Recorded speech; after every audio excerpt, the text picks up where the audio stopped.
महाबली कर्ण का वो शक्तिशाली पुत्र जिसने पांडव सेना का भारी विनाश करते हुए उनके बड़े बड़े योद्धाओं को अकेले ही पराजित कर दिया था। अपने उसी पुत्र को कर्ण ने अपनी आंखों के सामने ही क्यों मर जाने दिया? क्यों उसकी रक्षा नहीं की? किसने मारा था कर्ण के उस पुत्र को? और कैसा पराक्रम था उस कर्ण पुत्र का? आइए इन सभी सवालों का उत्तर जानते हैं महाभारत के कर्ण पर्व अध्याय 85 से। भीम द्वारा दुशासन का वध कर उसका रक्त पीते हुए देख कौरव सेना भयभीत होकर वहां से भाग चली। उसी प्रकार भीमसेन का वह पराक्रम देख कर्ण के मन में महान भय समा गया। शल्य कर्ण की आकृति देखकर ही उसके मन का भाव समझ गए। अतः वे कर्ण से बोले, राधानंदन, तुम खेद ना करो, तुम्हें ये शोभा नहीं देता। ये राजा लोग भीमसेन के भय से पीड़ित हो भागे जा रहे हैं। तुम अपने बल और शक्ति के अनुसार उस भार का वहन करो। तुम्हारे मोहग्रस्त हो जाने के कारण तुम्हारे पुत्र वृषसेन ने अत्यंत कुपित हो पांडवों पर धावा कर दिया है। वृषसेन जब सम्रांगण में युद्ध कर रहे थे तो उस समय नकुल ने उस पर धावा बोला। नकुल ने एक भल्ल द्वारा उसके धनुष को नष्ट कर दिया। तब वृषसेन ने तुरंत ही दूसरा धनुष हाथ में लेकर नकुल को बींध डाला। कर्ण का पुत्र अस्त्र विद्या का ज्ञाता था, इसीलिए वह नकुल पर दिव्यास्त्रों की वर्षा करने लगा। उसने नकुल के सब घोड़ों को मार डाला। तत्पश्चात अश्वहीन रथ से उतरकर नकुल तलवार लेकर विचरने लगे और बड़े बड़े रथियों, सवारों सहित घोड़ों और हाथियों को तुरंत ही आकाश में तलवार घुमाकर काट डाला। नकुल के पास पहुंचकर वृषसेन ने अपने सहायकों द्वारा उन्हें सब ओर से बींध डाला। फिर भी नकुल उसके उन बाण समूहों को व्यर्थ करते हुए विचित्र मार्गों से विचरने लगे। तदंतर वृषसेन ने पहले नकुल की ढाल, फिर उसकी तलवार के टुकड़े टुकड़े कर दिए। फिर पैने बाणों द्वारा नकुल की छाती में गहरी चोट पहुंचाई।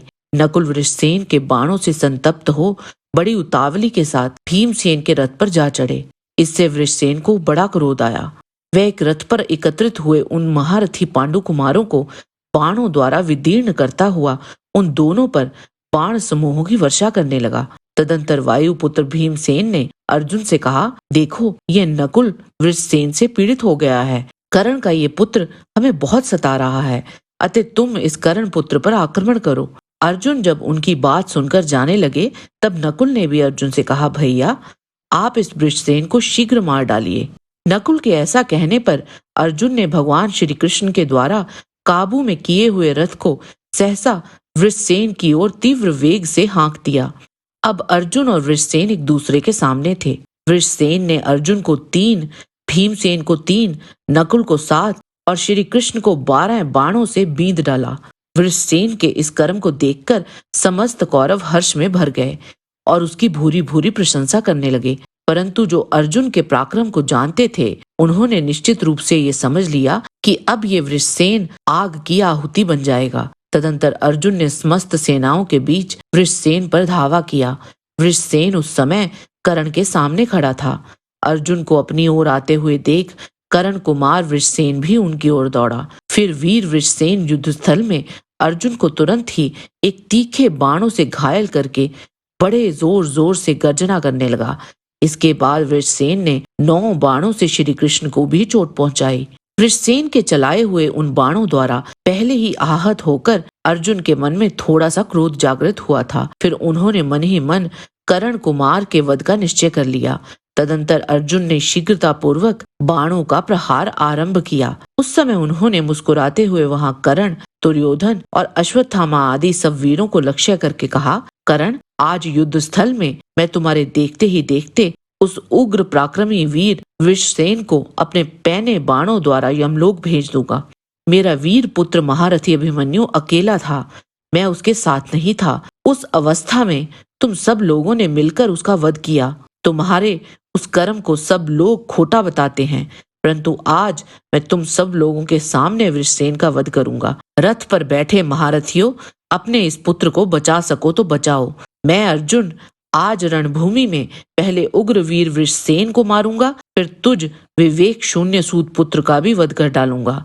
कर्ण, तू ही इस कलह की जड़ है। दुर्योधन का सहारा मिल जाने से तेरा घमंड बहुत बढ़ गया है। आज रण क्षेत्र में मैं तेरा वध करूंगा और जिसके अन्याय से यह महान संहार हुआ है, उस नराधम दुर्योधन का वध युद्ध में भीमसेन करेंगे। ऐसा कहकर महात्मा अर्जुन ने अपने धनुष को पोंछा और कर्ण पुत्र वृषसेन का वध करने के लिए युद्ध में उसी को लक्ष्य बनाकर बाणों का प्रहार आरंभ किया। अर्जुन ने हंसते हुए से 10 बाणों से उसके मर्म स्थानों में निर्भीक होकर आघात किया। फिर 4 तीखे क्षुरों से उसके धनुष को, दोनों भुजाओं को तथा मस्तक को भी काट डाला। अर्जुन के बाणों से आहत हो बाहु और मस्तक से रहित हो वृषसेन रथ से नीचे पृथ्वी पर गिर पड़ा और कर्ण असहाय देखता ही रह गया। फिर कर्ण अपने बेटे को बाण विद्ध हो रथ से नीचे गिरते हुए देख पुत्र के वध से संतप्त हो उठा और रोष में भरकर रथ के द्वारा अर्जुन के रथ की ओर तीव्र वेग से चला और यहीं से अर्जुन और कर्ण का वो महान अंतिम युद्ध आरंभ हुआ जिसमें कर्ण को वीरगति प्राप्त हुई थी। जय श्री कृष्ण। आज के वीडियो में बस इतना ही। आशा करते हैं कि आपको हमारा ये वीडियो पसंद आया होगा। कृपया इसे लाइक और शेयर अवश्य करें। किसी भी प्रकार की त्रुटि के लिए आप सबसे क्षमा याचना करते हुए आपसे निवेदन है कि प्रेम पूर्वक परमपिता परमात्मा को मन में धारण करें और बोलें, वैदिक सनातन धर्म की सदा ही जय।